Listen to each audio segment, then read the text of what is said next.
guys, it's Chris here again. Welcome to my Fanart Friday video. This week I'm working on an Antman cover. It's a commission for a friend that I'm working on. As you can see in the original sketch, it's a piece set on 4 of the main characters from the wider Antman universe. So I believe there's Hank Pym, Scott Lang, and 2 of the characters I'm not actually totally familiar with, but really fun to draw. So, give you a quick rundown of what I've done here on this piece is, for those who follow me on Instagram, you would have seen me do just colouring in one full page just of graphite, just graphite.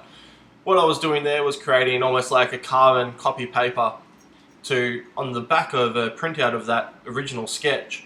I put it on the comic book cover, the blank one, and I've traced over it. So what you're seeing there is just a graphite copy of the original sketch, and now I'm just inking it here. So what I'm using is a pentel pocket brush for those curious. Probably my most favourite pen to ink with at the moment.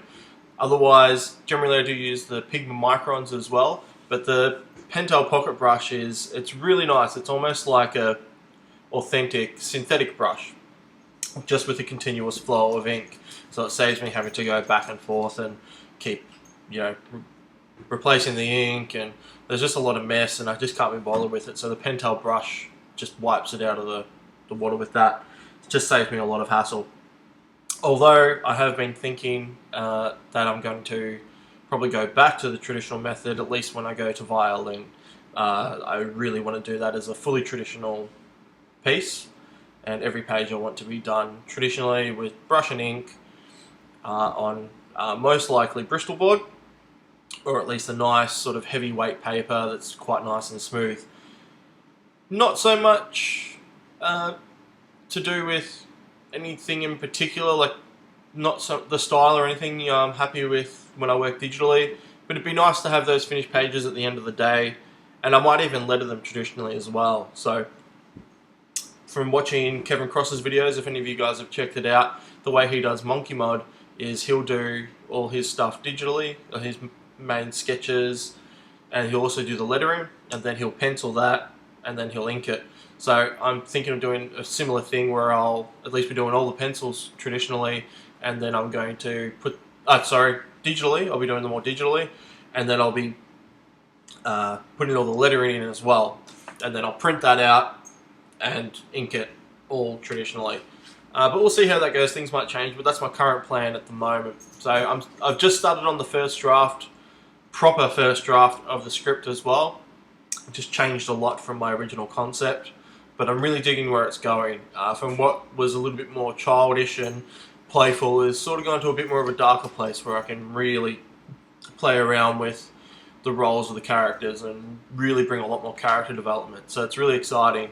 And I'll be talking a lot more about that in the video diary anyway, and I'll probably show some notes and things like that. So that's a little bit on violin. I wanted to talk a little bit about, while I've got the time here, the past week I haven't really been posting a lot, for those of you who have noticed, and that's because I've been working a lot at my main job, which is in an art store. So I've been covering some shifts for my manager, which has been good. It means money in my pocket at the end of the week, and it's always nice to have a steady paycheck. It's a bit weird freelancing, sort of not getting that weekly paycheck. So it was kind of nice at the end of the week to see my bank account topped up a little bit. But in saying that, I had a lot less time to do my own work. So in the mornings, I was waking up earlier, or at least trying to wake up earlier, and just working on what I could. Whether it was I had to update my website, I was working on comic pages for Pizza Assassin, I had to do just sketches and layouts and just little bits and pieces. Dealing with clients, I've been still making a lot of cold calls as well, which I mentioned in my video diary. I had to do the video diary as well. So all that was done within real restricted time, and I was really surprised at how much work I was getting done within that time frame. And it reminded me of when I was working full-time. I was getting so much more work done in the evenings, whereas now, when my evenings are just a little bit more quiet, and even during the day, because I don't have that sort of impending, I've got to go to work, I've got to get ready, I don't have time to mess around. I am a lot more relaxed, in what I'm doing, which is good. It means, you know, I get to play a bit more with the work and develop ideas and whatnot. But at the same time, it made me realize how much more productive I could be with the time that I've already got, and I'm not using it fully. So hopefully next week I'll be a lot more in tune with how much work I'm going to try and get done. I think I could easily maximize my workload by 200% easily. It's just going to be a matter of putting that together. So we'll see how that goes next week. I'll probably talk a bit more on it, and whether I got lazy again and started procrastinating, or whether I actually, you know, got my butt into gear. So that'll be interesting to see. But it was nice, and yeah, it made me think maybe I should go back to work and I'll be working a lot harder. But at the same time, that's not what I want to be doing. I want to be doing this full time, day in, day out. You know, this is my dream. This is my goal in life. So one day it'll support me fully, and I'll never have to go back to my daytime job again. So we'll see what happens. Anyway, I imagine we're coming close to the end now. Thank you guys so much for watching my video. It always means a lot.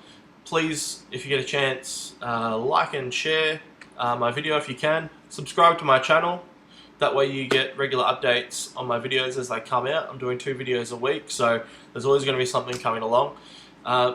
Again, you can find me online at the links below. So all my social media websites, my Instagram, my Facebook, I think my Twitter's down there as well. You know, all that good stuff. And also a link to my Patreon.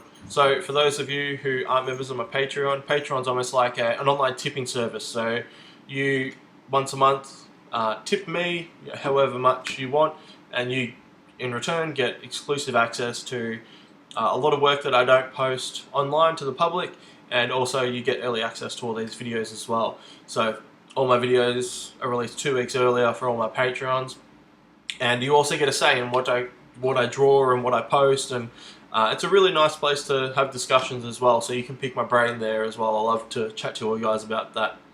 Alright, until next week, have a good weekend guys, and I'll catch you all later. Bye!